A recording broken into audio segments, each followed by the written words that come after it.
Good morning, good morning, good morning, good morning. Could you please sit down?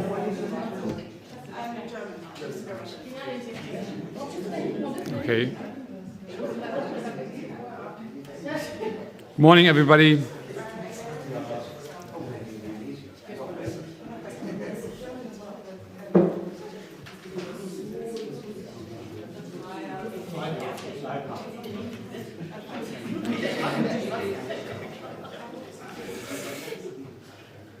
So,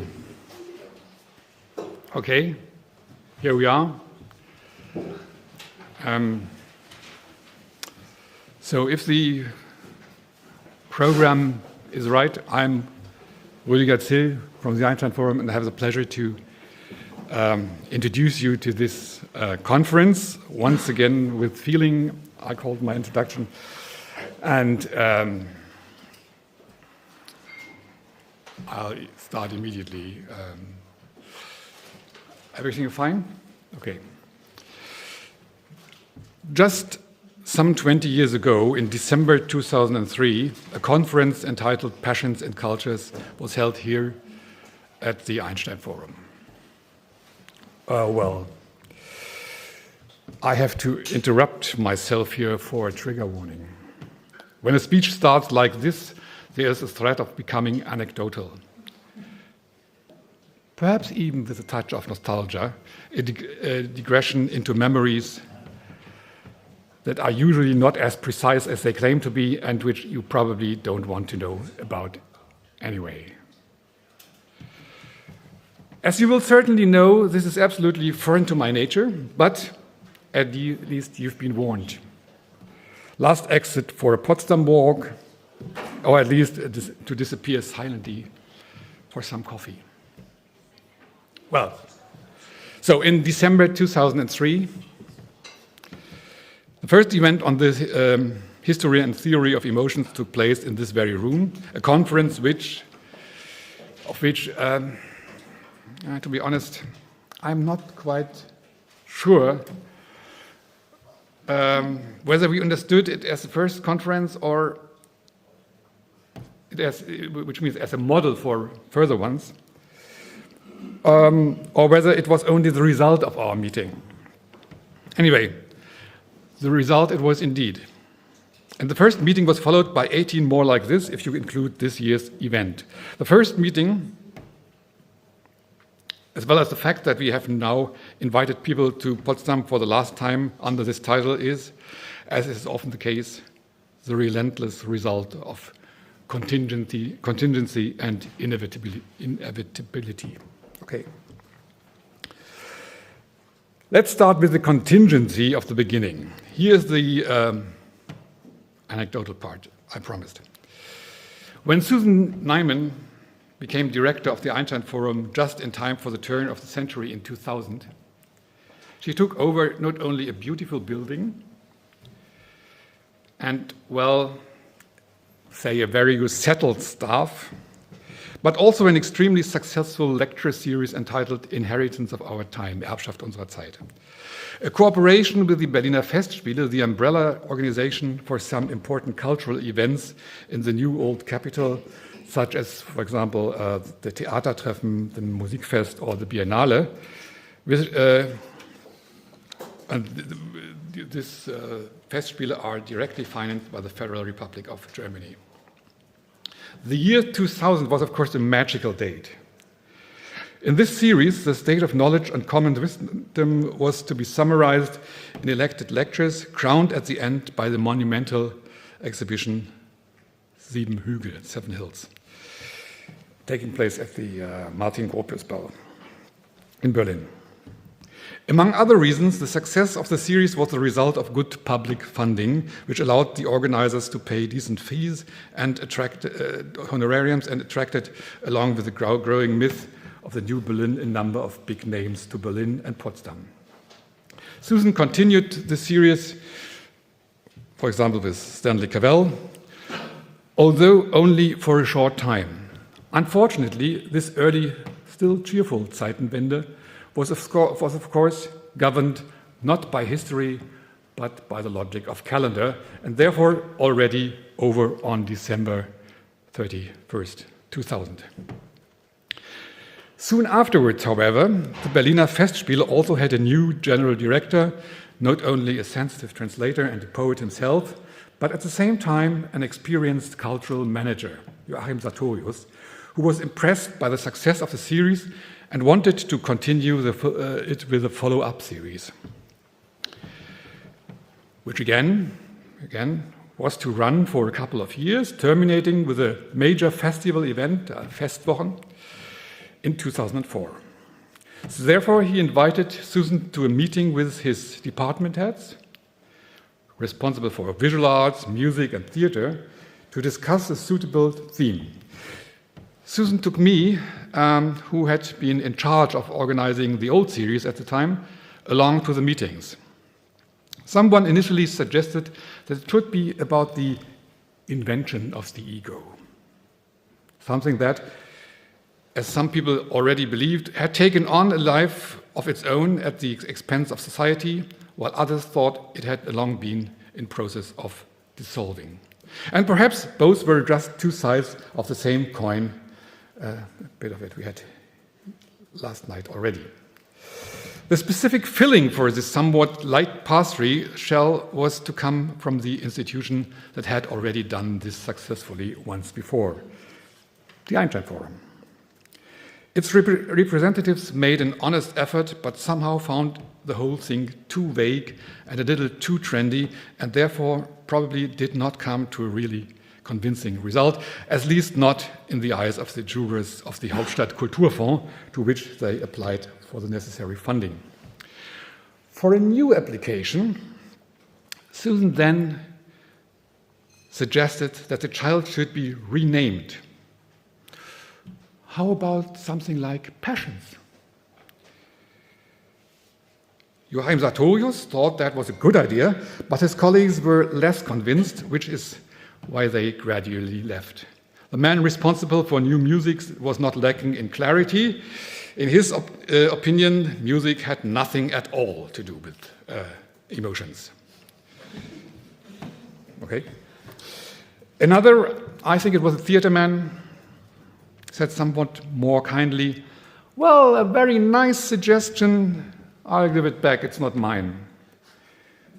It wasn't mine either, but only because I wouldn't have dared to come along with it, given the fact that my PhD thesis a few years ago was in a very similar topic, disguised in a more academic way, of course, namely metaphors and models in the history and philosophical theories of affect. Was Susan aware of this when she made the suggestion? When I asked her about it on the way to the subway, she was very surprised. Well, let's call it pre-stabilized harmony. In any case, internally we had found our topic and we decided to go ahead and organize a conference on our own account in Potsdam. For the detailed planning, Susan put me in touch with our new advisory board member, Eva Ilus, whom she knew well from Israel. It was a fortunate biographical coincidence because at that time Eva was still far removed from the reputation as a public intellectual that she enjoys today. In Germany in particular, she was not yet known to every Zeitreader, but at most to academic, although influential insiders, and only through a single book in an abridged version released by a specialized, although renowned social science publisher. And so the both of us started looking for participants. The mixture in question had to be, international, interdisciplinary, innovative, well-taught, and so on. We were able to get Axel Honneth to comment on Eva Ilus's own lecture. She herself brought along the sociologist Jack Barbalet and the legal scholar Bill Miller, as well as Robert Solomon, the philosophical pioneer who had already written a series of books on feelings in general and love in particular. I invited Valentin Gröbner, whom I knew from say, culinary excursions disguised as meetings of the so-called German Montagne Society, NEV, which means unincorporated society. At the time, Valentin was a promising young historian just on his way on his first professorship in Lucerne, who had received an invitation to the Berliner Wissenschaftskolleg a few years earlier. It thus also brought me in touch with another fellow of that year, Stephen Greenblatt. Perhaps it was a joint excursion to the Schiffshebewerk Niederfino, a monumental boat lift in the middle of nowhere east of Eberswalde, which I organized, or rather the fact that Stephen already knew the Einstein Forum because he had already been a speaker in the Heritage of Our Time series. Anyway, and he knew Susan well, so on and so forth. At least he was persuaded to contribute something from the Hamlet book he was working on. Mieke Baal also found our topic and perhaps a trip to Berlin so interesting that she agreed without hesitation. From Germany contributed the art historian Klaus Herding and the anthropologist Thomas Hauschild. And our colleague at the time, Reimar Volker, now at the Goethe Institute, put us in touch with the director, Christa Merker, whose documentary on Philip Roth we were able to show as a kind of cultural program.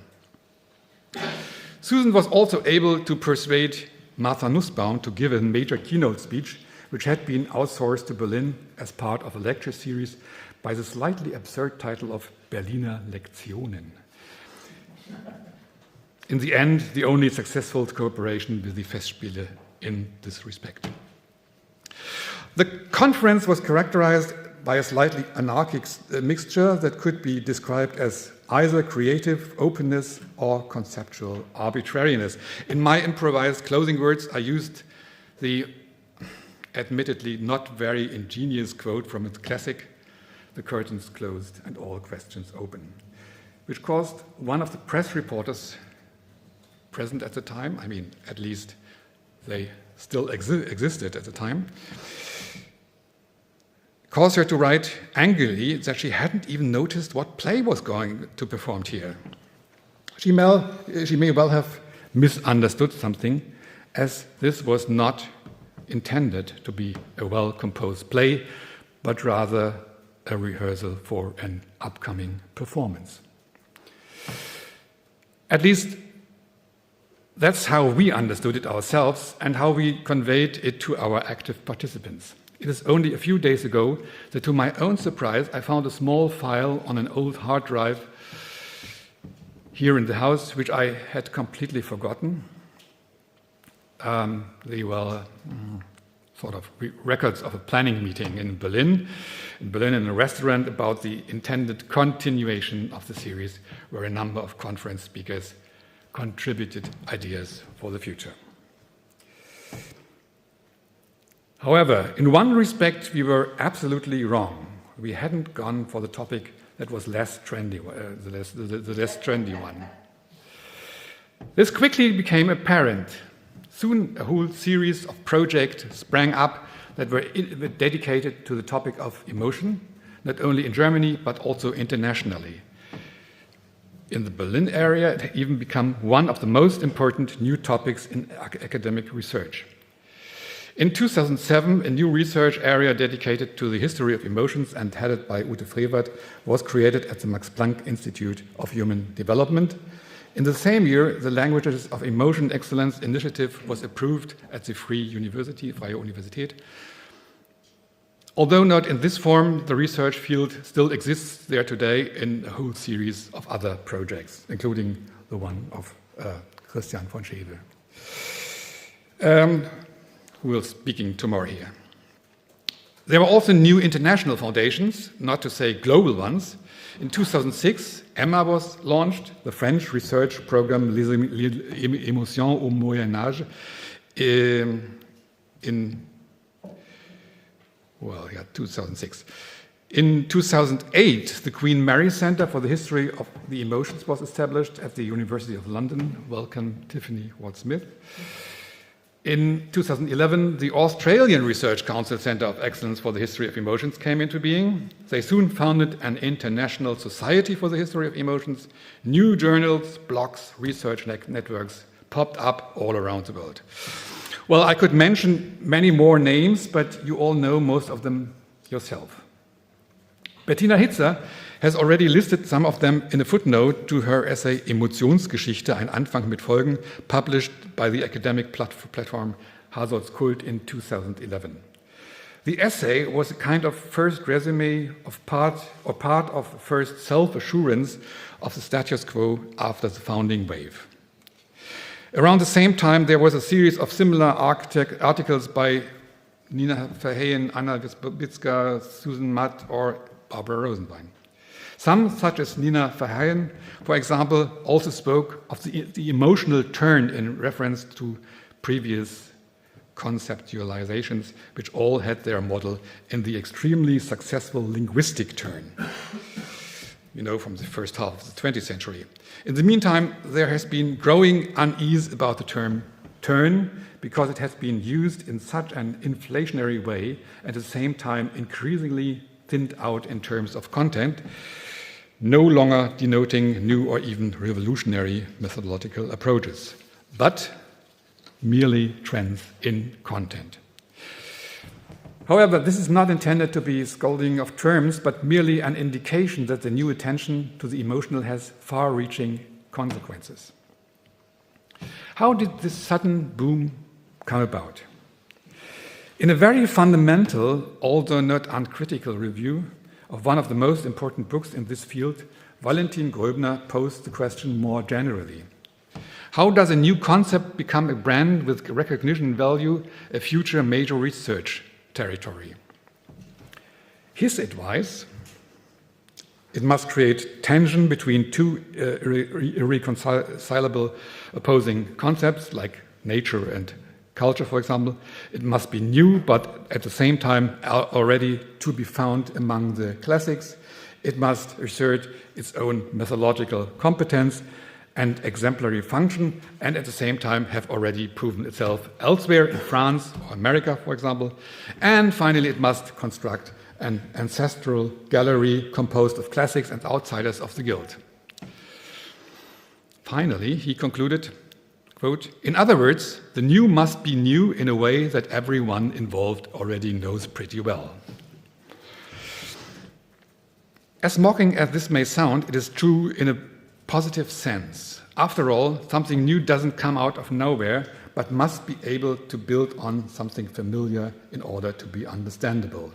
In the specific case of the history of emotions, Gröbner says, quote, "Since the 1970s, and he means the rhetoric of innovation, it has framed the methodological debates among German historians from social history to women's history, mentalities, discourse, gender, body, image, and global history." In other words, a successful new concept must look at what already exists from a new perspective and configure it into a new pattern. This is, incidentally, the functional principle of metaphor, which is how many new concepts initially appear. I would like to make a little detour here. By pure coincidence, I was looking for something completely different in the DLR, the German Literature Archives in Marbach. I found traces of an unusual colloquium in Reinhard Koselleck's papers.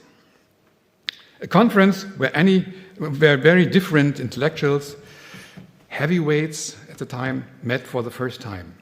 In 1983, Philipp Ariès was a fellow at the newly founded Wissenschaftskolleg, Berlin-Grunewald. He prepared a history of private life there.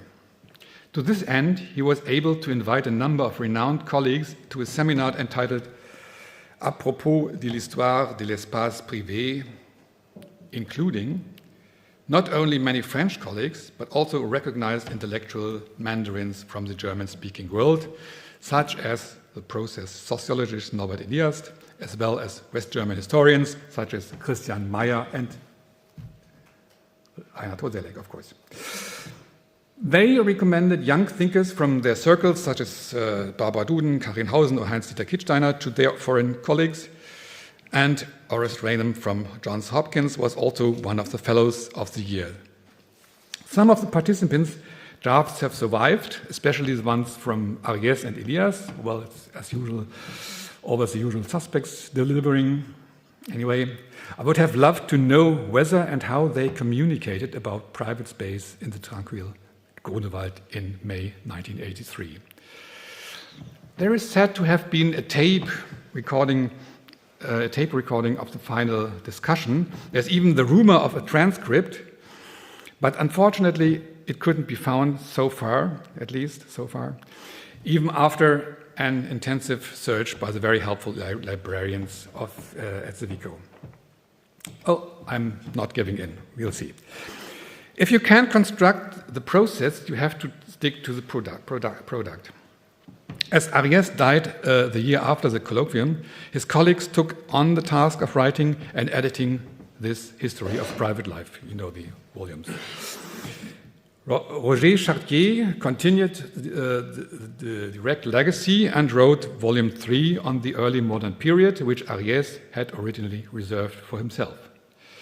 Only the introduction is still his and goes back to the draft he had written at the WICO for the colloquium, supplemented by, as Chartier notes in a footnote, arguments that Philippe Ariès formulated in the course of the conference. Well, it's about research, not philology. The volume has, you may remember, a very good detailed index, not only on names, but also Sachindex things. You will find the lemmata work, suspicion, outsiders, bath, public, courtoisie, dietetics, loneliness, freedom, faith, happiness, tenderness. The ego and individualism are also covered in great detail, but not fear or anxiety, anger or rage, arrogance or pride, and the like.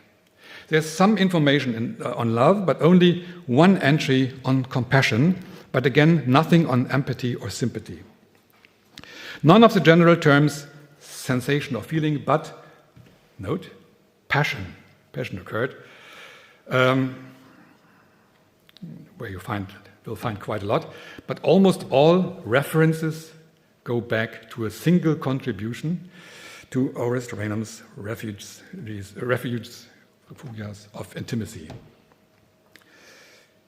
This is where you will also find the most passages on love and the only evidence for emotions. The very first page states programmatically, my hypothesis is this: in the past, individuals identified themselves and their innermost selves with very specific spaces and objects through their emotions, gestures, prayers, and dreams. So that's the pragmatics he followed, but nobody else.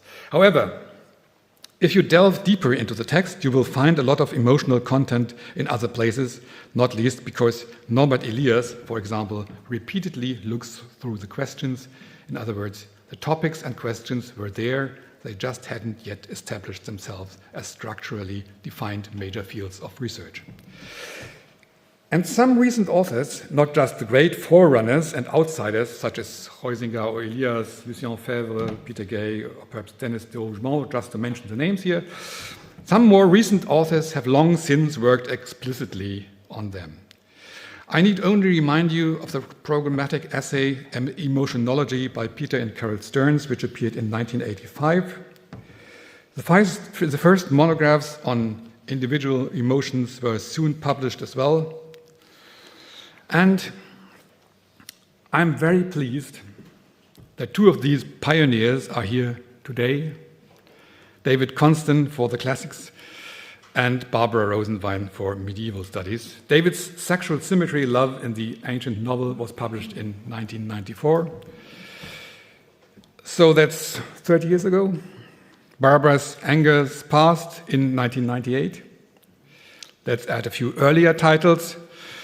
From the already mentioned Carol and Peter Stearns, Anger, published in 1986. From Anthropology, for example, Catherine Lutz's Unnatural Emotion, the 1988 study on everyday sentiments on a Micronesian atoll and their challenge to Western theory.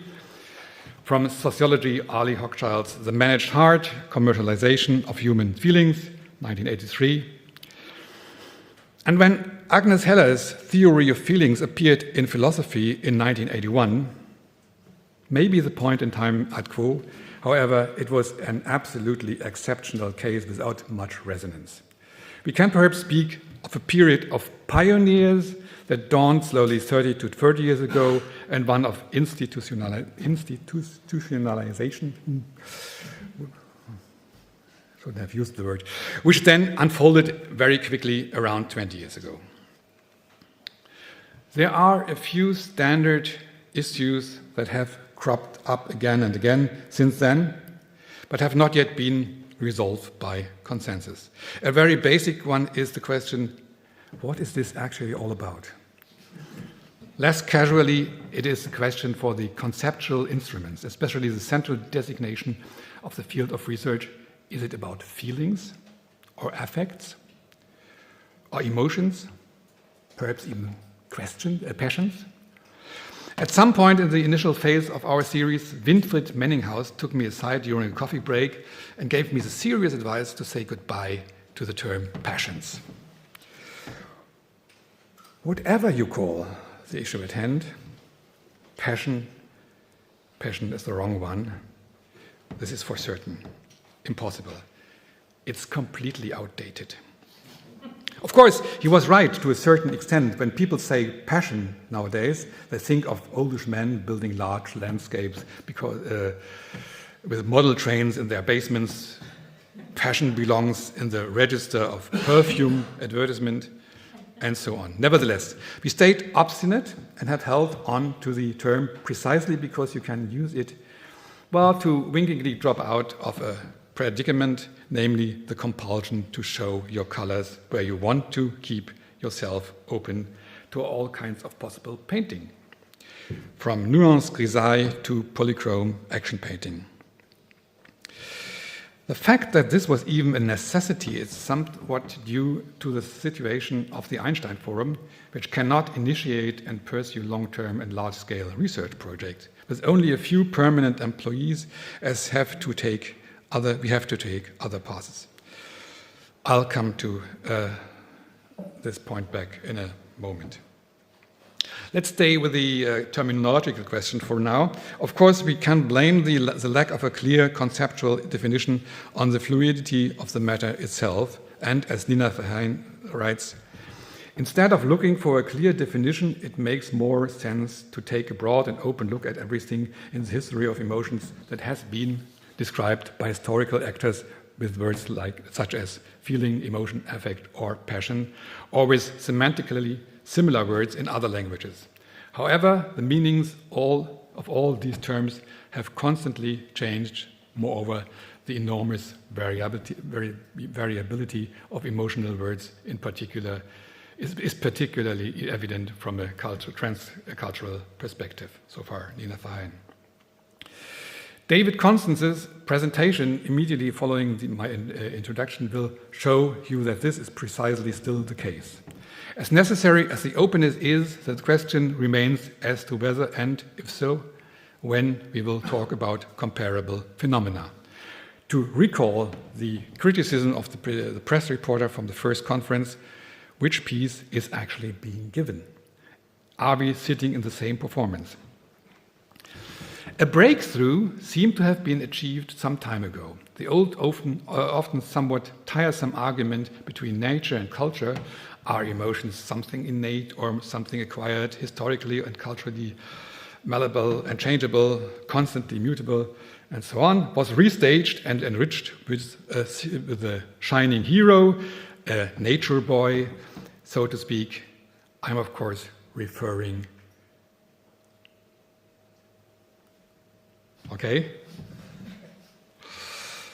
to the discovery of mirror neurons. At least there was hope of being able to localize an area in the brain where the physiological basis of compassion could be found. Of course, this was not only a great advance for the natural sciences, but also had its appeal for social sciences and even the humanities. Because now it was clear that the social constitution of mankind, even its morality, had a solid basis that could only be amputated at the cost of the whole person. For a while, people only talked about neuro this and neuro that. Our colleague at the time, Matthias Kross, once organized a conference on this in 2010, for which he came up with the beautiful title, Talking Brains. Without wanting to cast doubt on the important achievements of neuroscience, of course, it was nevertheless more about looking at its limits. It's my impression, I don't know, maybe it's wrong, that the euphoria has subsided somewhat in this respect, and that the individual disciplines have returned to their original questions. I think we will find out a bit more about this in Rob Bollis's lecture tomorrow morning. Rob is a historian of the younger generation who has become known, among other things, for a series of books in which he has taken the idea of a history of emotions or feelings seriously and, albeit sometimes in great leaps, has drilled deep into the historical rock. In the volume History of Feelings, which has now also been published in German, Geschichte der Gefühle, there are 6 such drillings into the layers of past times, beginning in antiquity. I mean, it goes without saying that there has always been talk of feelings. It is perhaps also not surprising that philosophy and sciences that developed from it often, from philosophy, often had a theory of feelings in one form or another. I'm being deliberately vague here, and there were also earlier periods where they debated more intensely and some less intensely. We cannot investigate these developments here in this conference. Nevertheless, it is of course important that we do not narrow down our view too much and remain aware of these earlier periods of interest, especially in order to better understand the novelty of the current one. They at least form the background against which the new is presented, if not the underground from which it has emerged. The internal scientific status quo, so to speak, is a sum of the theoretical and methodological possibilities of a discipline, which then develop further also by borrowing from other disciplines or by dealing with rival approaches. I was therefore delighted when Catherine Newmark offered to trace some of these cyclical changes the emotional in general had gone through today before lunch. It is obvious that the changing status of our attention to the emotional is not only determined by the possibilities of the theoretical inventory, but above all by another background, contemporary history. On the one hand, there are pressing political, social, and cultural issues of a particular time, a particular society, which quickly become visible in everyday public debates. On the other hand, there are structural changes in our approaches to the world, our value system, the constitution of character, our general understanding of individuality. To bring this back to our specific topic, the boom that emotion theory has experienced in the last 20 or 30 years can be described not only insofar as one can trace the multiplication and refinement of its questions, the novel sifting of historical sources, the emergence of completely different approaches, but also by asking oneself to what extent they are either co-conditioned by contemporary historical experiences or if they even address their own time as well, are faced with new phenomena. It is quite conceivable that these new developments not only focus on new objects of investigation, but that this view itself had also changed as a result, that even apparently well-known and old objects appear in a different light. Let me just briefly mention 2 examples. The first relates to the current political discourse. 3 weeks ago, Steffen Mau gave a lecture here at the Einstein Forum in which he presented his new book, Trigger Points. Mao is a macro-sociologist who has recently become very well known in Germany and who deals with the relationship between consensus and conflict in contemporary society and has conducted a series of empirical studies on this subject. The background is clear. It is about the steadily increasing separation of the population in many Western societies over the past few years, a split which has turned discussants of an open political discourse into reconcilable enemies. However, Stefan Mao now disputes this for German society, claiming that it is much less divided than it seems to be, for example, to attentive newspaper readers, that there is rather a strong underlying consensus. His claims have attracted a lot of attention, even if they are not uncontroversial. What makes them interesting for us, for our topic here, is not the particular diagnosis, which you can stand by however you like, but the recourse to a certain set of methodological instruments. In a nutshell, Mao's thesis here is that the appearance of strong split between left and right is caused by public stagings of anger. This creates affect polarizations, which are mainly urged by the media, but which in the end can really lead to such a stronger division. First and foremost, however, it's about an emotional heating up, which is mainly driven by the fact that people are increasingly only talking to people who are socially and ideologically close to them, their own bubble. As you can see, this is where social media comes into play, and you all will be able to add the rest of the arguments almost by yourself. The affective is therefore explicitly at the center of this sociology, and thus above all the question of the social and media levels of affectivity. Mao and his team borrow the concept of affective polarization from an approach that has emerged in recent years, particularly in American sociology.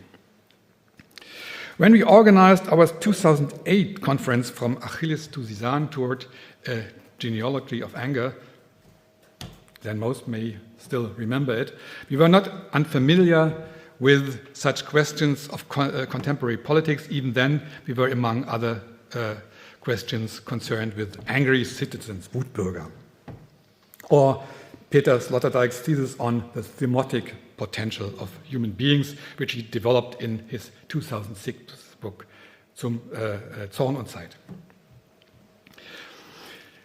However, if I remember correctly, the focus of our attention at the time was on a different problem, and it was more of an overarching historical and evolutionary one. Well, geschichtsphilosophisch, as we would say in German. It came up prominently in the lecture by the medievalist Gerd Althoff, who contradicted the prominent thesis of the increasing attenuation of strong emotions in the course of history. According to him, the kings of the Middle Ages, for example, no matter how angry they appeared to be, did not display undisguised emotionality, but rather acted on a symbolic level. Outbursts of anger were signs that were perfectly at home in the context of rational communication. Well, let's leave it at that. The other example relates to the medium-term changes in individuality. For some time now, Karl Mannheim's concept of generation has experienced something of a renaissance. It is based on the assumption that members of the same birth cohort, the ones that were born in the same period of time, have common experiences that are conditioned by overarching historical events, even if they belong to different social groups. For example, a generation that grew up in the immediate post-war period shares experiences that distinguish them from the so-called baby boomers, born between 1955 and 1965. Millennials, those born around 2000, have also recently become famous. Their state of mind is often polemically summed up, by older people of course, in a term that has also become the catchphrase title of a book by philosopher Svenja Flasspöhler. It's called sensibel, sensitive. And in the subtitle, On Sensitivity and the Limits of What is Reasonable. Here too, it is ultimately about a rift in society that's increasingly leading to its division and thus also to the erosion of discourse culture. However, this rift is not along a social but a generational boundary, and this boundary is not simply the expression of manipulative affect politics, but the sign of a clearly changed ego structure. A different idea of one's own emotionality, and Flass-Pöhler's diagnosis is not far from what Eva Menasse described last night under the heading of the vain ego. This includes not only a growing sensitivity to the supposedly or genuinely hurtful behavior of others, but also a retreat into one's own identity, which cannot be negotiated and whose questioning is rejected as violence. This also excludes the assumption of social or emotional roles by outsiders. Many of these claims, we had this yesterday already, remind me of, at least, of Richard Senne's Paul Publicman, anyway. But this, again, cannot be in the center of our conference, but should at least be mentioned, should frame, this was my initial idea at least, our discussions. And this is why I was pleased that Eva Menasse read out some very telling passages from her new book. In retrospective, however, it became clear that the topic would also be of some importance in other contributions to this conference. For example, when Philipp Stölger explores the relationship between emotion and violence in religion this afternoon. And when Tiffany Watts-Smith will talk about the way historians or sociologists deal with the feelings of the people they investigate in, then there is a new sensibility for questions like this, which is fairly new, I would say. Will we have a representative picture of the status quo of current emotion research at the end of this conference? Of course not. I don't think so. We can only try to shed some light on the subject, and we will have some help because Glenn Most has generously promised to listen to all our reflections as a kind of impartial spectator, and to draw up a subjective summary at the end of the conference. Incidentally, he has already done this very successfully once before at our conference on anger. I have asked all those who will be speaking here over the next 2 days to say something about the state of affairs in their respective fields with regard to developments over the last 20 years, or because it would be too boring on the long run, to present something exemplary from their own work. So, on the one hand, Barbara Rosenwein, for example, tells us about how medievalists write the history of emotions, whereas Josef Furchtel, for example, will elaborate not about the development in philosophy in general, but about decisive features in one very prominent school, critical theory. And there are some topics fairly new, you couldn't think of 20 years ago, like Fritz Breithaupt, for example, on the new developments in influence of AI, or Christiane Voss on Gastlichkeit. In any case, it would be presumptuous and probably still far too early to take stock of the very extensive research landscape. And for our own series, which is now coming to an end, I wouldn't even know how to do it. And especially not who could do it. As there is no real continuity between the people involved, this is both an advantage and the weakness of the series, Passion and Cultures. There's no research project or association behind it. I mentioned it already. It consists of a series of conferences and individual lectures for which, over the years, we have invited people from many corners of the world and with different interests, not least from different disciplines, in order to see, in temporary experimental situations, so to speak, whether, to put it bluntly, something is happening. Above all, to see whether the interdisciplinary discussion that we all always call for, but for which we all ultimately hardly have the time in university practice, can be stimulated on a few days. Over the years, it has always been the same people, sometimes at least, albeit in different constellations, but often completely different ones. Of course, it was not possible to create an overarching continuity in this way. At best, small continuities were created between those who got to know each other here.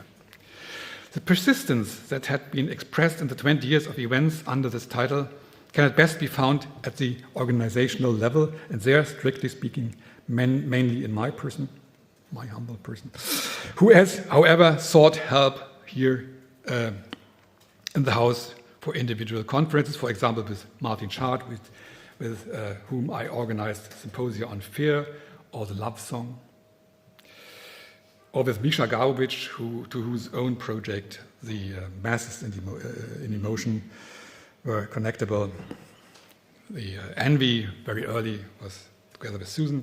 And sometimes I always found support from other institutions, from my friend, the publisher Wolfgang Hörner, for example, with whom I was able to create a meditation on the subject of first love, made up of artists and scientists, a gem for me to this day, and several times with the Berlin Film Museum or its neighboring Potsdam counterpart.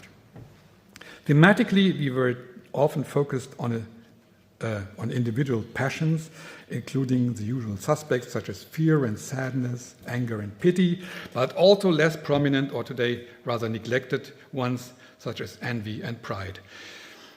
I became more and more interested in mechanisms by which emotional communities, to use the term so successfully introduced into the debate by Barbara Rosenwein, can form, for example, the exemplary function of public and semi-public roles, but also institutions and practices such as the festival or friendship or culmination points such as masses set in motion by emotions. Some were obvious to the zeitgeist, such as the Conference on Loneliness, which we held shortly after the coronavirus pandemic, still in hybrid media form due to the circumstances, and in one case, fear, we revisited the topic after more than a decade to see whether the scene had changed during this time. Now let's leave it at that, and I'm pleased that almost all of my invitations have met with a very immediate positive response, whereby it was important to me not only to realize a certain breadth and the range of subjects here again, but also in bringing together representatives of different generations, many who have been here before, some who do not yet know us. Call it unimaginative, call it stubborn, that I kept coming back to the subject again and again. In any case, here we are, it cannot be altered anymore. So, but before we move on to the first lecture of the day, I would now like to hand over to my colleague Martin Schad, who invented something that has accompanied this conference series for many years. These are the so-called intermission bells, which he will introduce to you. I would like to briefly mention two practical issues here. Firstly, we want to reserve as much time as possible for the lectures and discussions, which is why we are not introducing our speakers by singing long hymns of their academic consecrations and dignities. So therefore we have this little brochure, exactly, downstairs. On the internet, for those who are only attending us virtually on the internet as well. And secondly, our talks will also be streamed live. Whoever is listening to us out in the country can also have their say, but only through our in-house mediator. So if you have any questions, please type into the Q&A or F&A section of Zoom. We will then add them in the appropriate place and read them out. And one more thing, don't be surprised. The conference is bilingual, as I mentioned, and so that those of us who don't understand German can also have can also listen to the talks. These sessions will be interpreted into English by our trusted simultaneous interpreter, Johannes Hampel. And this afternoon, for example, you can find some equipment for this, well, in the back, I think. But now, Martin, please tell us something about the intermission bells.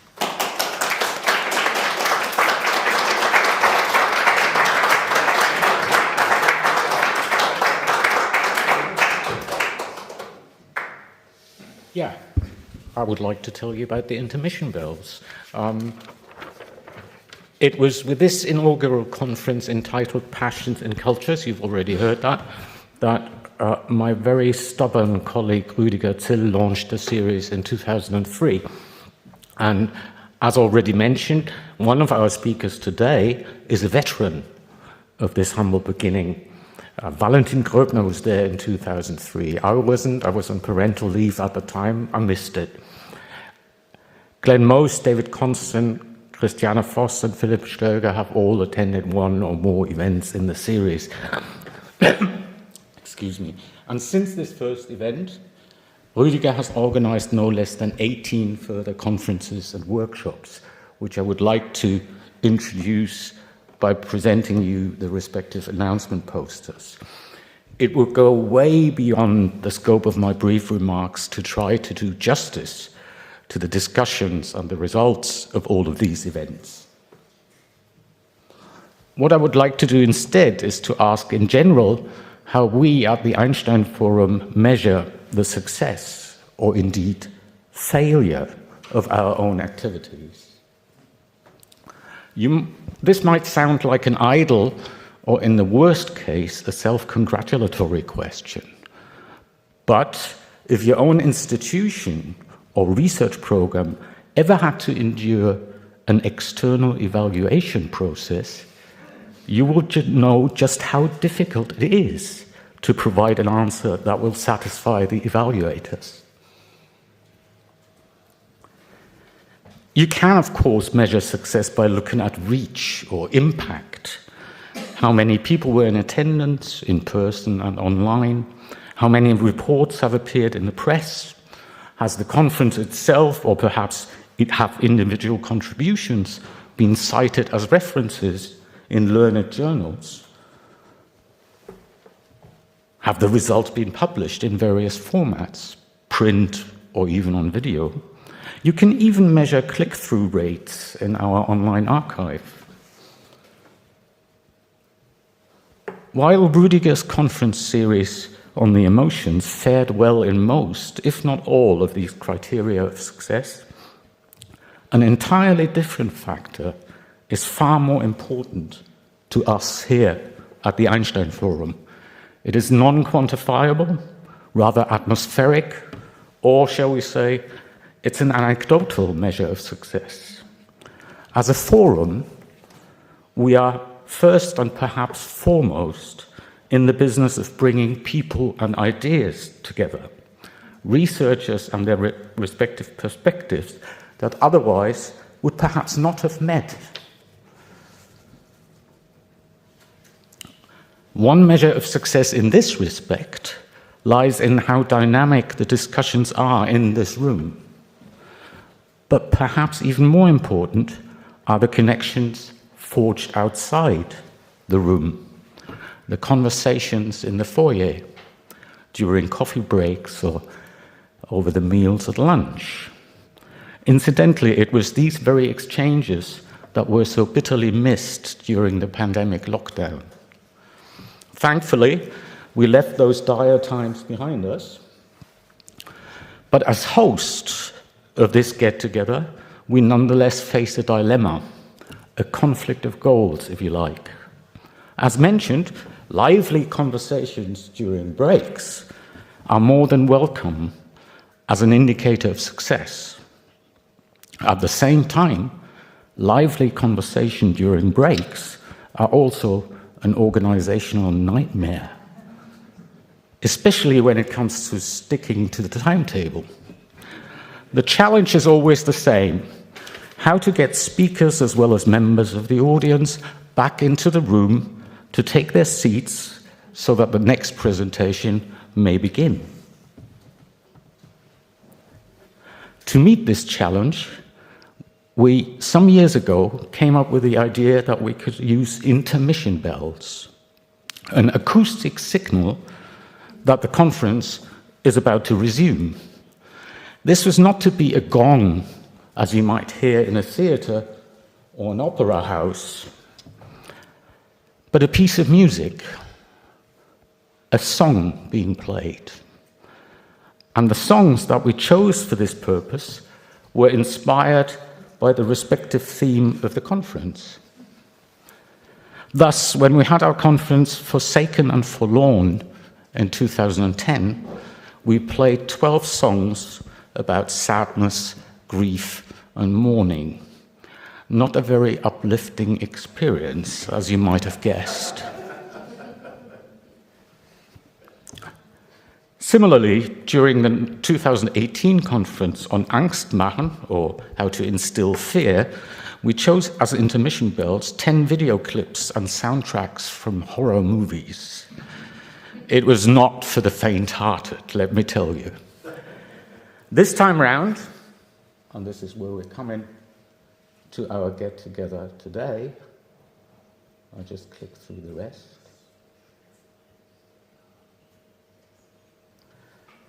Again, this time round, we are in a much more comfortable situation, as this is somewhat of a stock-taking meeting exploring not a single emotion, but the current state of research on the theory of emotions in general. We can offer a more varied soundtrack to it. So today and tomorrow, you will hear songs of compassion, envy, fear, coolness, rage, happiness, grief, pride, first love, friendship, and loneliness. Whenever you hear one of the songs, we would kindly ask you to return to your seats so that the conference can resume. So let us try this right now. Coffee, tea, and mineral water are waiting outside. Grab one or the other, and once you hear a song, come back to listen to David Constant, who is the next speaker in our program for today. Thank you very much.